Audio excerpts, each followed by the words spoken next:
بنا معلومات روزنامه 8 صبح روز 8 یولی سال 2023 در پی یک انفجار در مرکز ولایت بدخشان افغانستان چند تن از اعضای بلندپایه حکومت طالبان کشته شدند.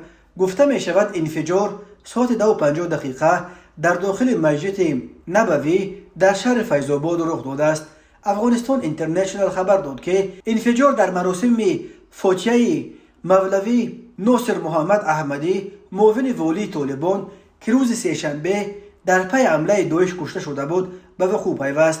رئیس اطلاعات و فرهنگ طالبان محی الدین احمدی در صحبت به افغانستان اینترنشنال تایید کرده است که صفی الله صمیم فرمانده پیشین طالبان در ولایت بغلان بر اثر انفجار در فیض آباد کشته شد.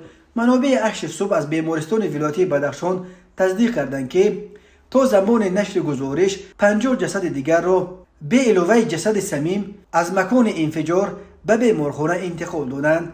همچنین منصوبت روزنامه تاکید نموده است که از سببی که روند انتقال مجروحان تا به حال ادامه دارد ممکن است آمار کشته شدگان افزایش یابد. خبرهای هم رسید که گویا قاری دین محمد حنیف وزیر اقتصاد طالبان نیز در ترکش فیض آباد کشته شده باشد، ولی این خبر هنوز تصدیق نشده است.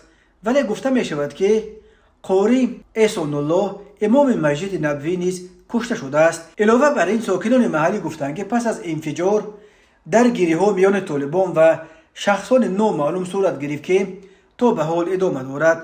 از این لحاظ شماره دقیق مجروحان معین و هنوز ماشین های یاری تعجیلی مجروحان را به بیمارستان ها انتقال داده ایستادند. تا به حال یگان نفر یا یگان گروه مسئولیت حمله را به عهده نگرفته است. مقامات طالبان در بدخشان وقوع ترکش در این ولایت را تایید نمودند، ولی در مورد تلفات آن چیزی نگفتند.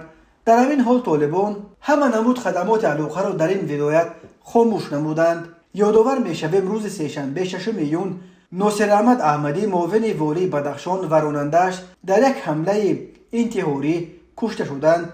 مسئولیت قتل او را شاخه افغانستانی داعش معروف به نام داعش خراسان که به ضد رژیم طالبان می‌جنگد به دوش گرفت.